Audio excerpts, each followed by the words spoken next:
مسلک اعلی حضرت، نعرہ تکبیر، نعرہ رسالت۔ سپہ سالار کے ہاتھوں کا خنجر کانپ جاتا ہے، سپہ سالار کے ہاتھوں کا خنجر کانپ جاتا ہے، جب یہ بول پڑتے ہیں تو لشکر کانپ جاتا ہے۔ بتاتی یہی تاریخ کہ بن جاتے ہیں خود رستے، ہمارے گھوڑوں کی ٹاپوں سے سمندر کانپ جاتا ہے۔ ان کی خاموشی کو کبھی بزدلی کا نام مت دینا، جب یہ بول پڑتے ہیں تو سکندر کانپ جاتا ہے۔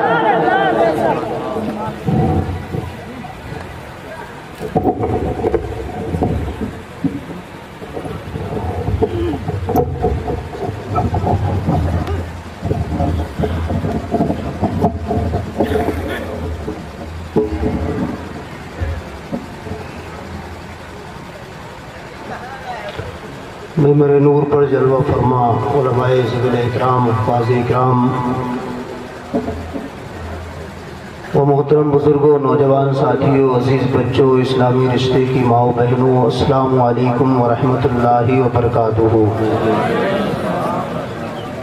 الحمدللہ الذی علم القرآن خلق الانسان علمہ البیان، والصلاة والسلام علی سید الانس والجان وعلى آلہ واصحابہ الذین ذوی العدل والإحسان، اما بعد فاعوذ باللہ من الشیطان الرجیم، بسم اللہ الرحمن الرحیم، انما یخشی اللہ من عبادہ العلماء، صدق اللہ المولانا العظیم۔ عزیزان ملت اسلامیہ، مجھ سے قبل ایک خطاب آپ نے سماعت فرمایا، اور میرے بعد بھی ایک عظیم ہستی آپ کے بیچ میں جلوگر ہے، قابل مبارکباد ہیں، حضرت حافظ و قاری الحاج سید اختر صاحب قبلہ و عزیزم اسد رضا سلمہ، کہ انہوں نے جو انتخاب فرمایا، بہترین خطاب ابھی سماعت آپ نے کر لیا ہے، اور میرے بعد بھی ایک معلومات افزا خطاب آپ شہزادہ فاطمہ زہرا سید عالم صلی اللہ علیہ وسلم کے نسل پاک کے ایک مہکتے ہوئے پھول حضرت علامہ سیدی سرکار سید نواز اختر چشتی میاں قبلہ سے سماعت فرمانا ہے، اور ان کی زیارت بھی کرنا ہے۔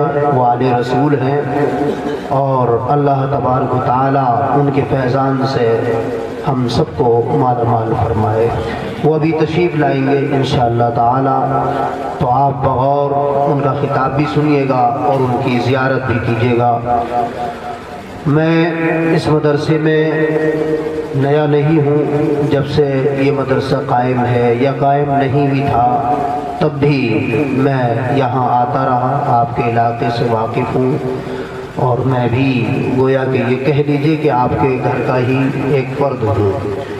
آئیے نہایت ادب و احترام کے ساتھ میں گفتگو کو آگے بڑھاؤں۔ ہم پوری بیداری کے ساتھ اور دل جمعی کے ساتھ رحمت للعالمین، شفیع المذنبین، انیس بے کساں، چارہ ساز درد منداں، سید عالم روحی فدا صلی اللہ علیہ وسلم کی بارگاہ گوہر بار میں درود پاک کی نظریں پیش کریں۔ اللہم صلی علی سیدنا و نبینا و مولانا محمد و بارک وسلم، صلاۃ و سلام علیک یا رسول اللہ صلی اللہ تعالی علیہ وسلم۔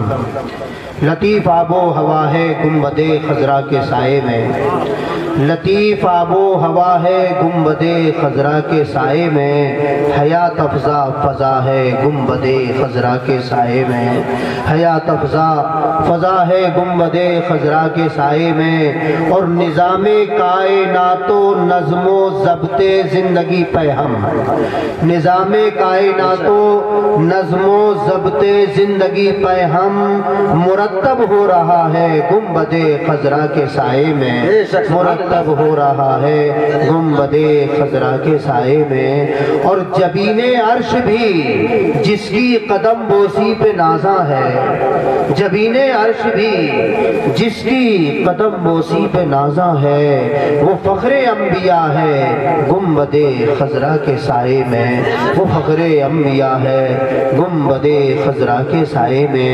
رفیقان ملت اسلامیہ، میں نے آیت کریمہ تلاوت کی ہے،